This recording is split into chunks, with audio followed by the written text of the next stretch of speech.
Buenos días compañeros, buenos días profesora. El día de hoy hablaré sobre la reforma agraria, cómo fue, por qué se dio y sus aspectos políticos, económicos y sociales. Bueno, empecemos. Bueno, antes de empezar, daré un pequeño contexto sobre por qué se dio la reforma agraria en sí y cómo se dio. Ya. Eh, Bueno, ¿qué era el problema antes de la reforma? Antes de 1969, la tierra en el Perú estaba concentrada en pocas manos. Eh, los grandes hacendados controlaban miles de hectáreas y a quienes trabajan, campesinos pobres, muchos de ellos en condiciones casi de servidumbre. El sistema era profundamente desigual y la mayoría que trabajaba sin derechos, sin propiedad y sin futuro.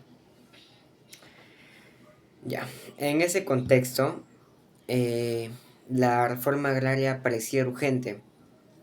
El lema de Juan Velasco Alvarado era muy claro: campesino, el patrón ya no comerá más de tu pobreza. Por ello, en 1969, el gobierno militar de Juan Velasco Alvarado decide intervenir con una reforma radical que buscaba cambiar todo eso. Quitar la tierra a los grandes propietarios y entregársela a quienes la trabajan. Eh, Ante ello, así empezó uno de los procesos más importantes y controversiales de la historia del Perú, la reforma agraria.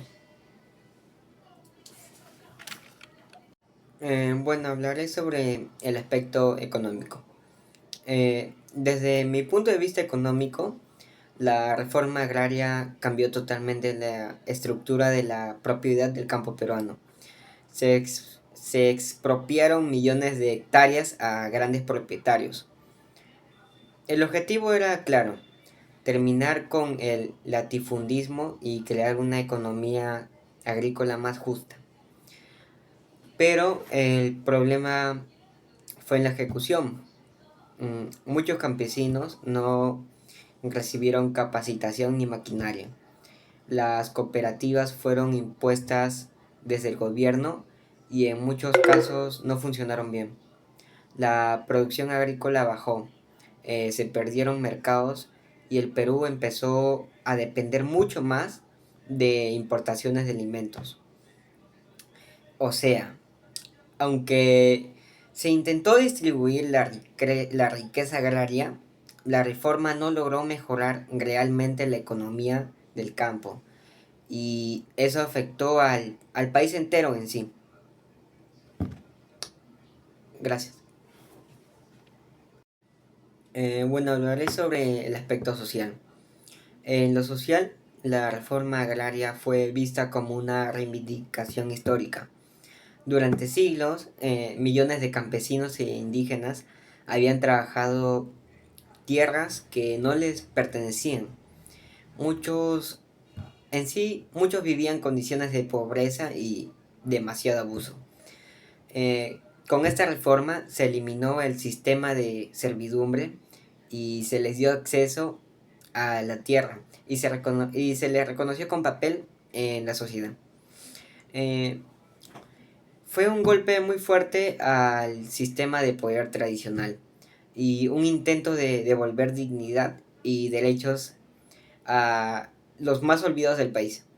Sin embargo, no se logró una mejora real en la calidad de vida de todos. Sin apoyo técnico ni servicios básicos, muchos campesinos quedaron atrapados en la pobreza, el abandono y el estado fue evidente en muchas zonas rurales. Gracias. Eh, Aspecto político. Políticamente la reforma agraria fue una medida radical y simbólica. El gobierno militar de Velasco Alvarado buscó romper con el poder de terratenientes que habían influido durante décadas en la política peruana. Se quiso democratizar el campo y dar protagonismo al campesino, creando una base de apoyo popular. El mensaje era claro: el Estado ahora se ponía del lado del pueblo y no de las élites. Además, con esto buscaban evitar una posible guerra civil debido al abuso que había sobre el campesino. Pero con el tiempo, el modelo de esto se volvió autoritario. Las decisiones se llegan a tomar desde arriba, sin participación real de los campesinos, y muchas veces sin considerar sus necesidades reales. Al final, el control político terminó reemplazando la verdadera inclusión. Gracias. Ya. En conclusión, la reforma agraria del Perú fue una medida histórica y muy necesaria para acabar con la desigualdad, pero también fue mal ejecutada y sus consecuencias todavía se sienten en el campo debido a la baja productividad, a la pobreza rural y al abandono de tierras que se dio. Fue un intento de justicia social que se quedó a medio camino, aunque logró visibilizar al campesino. No logró mejorar realmente su calidad de vida como se lo prometía.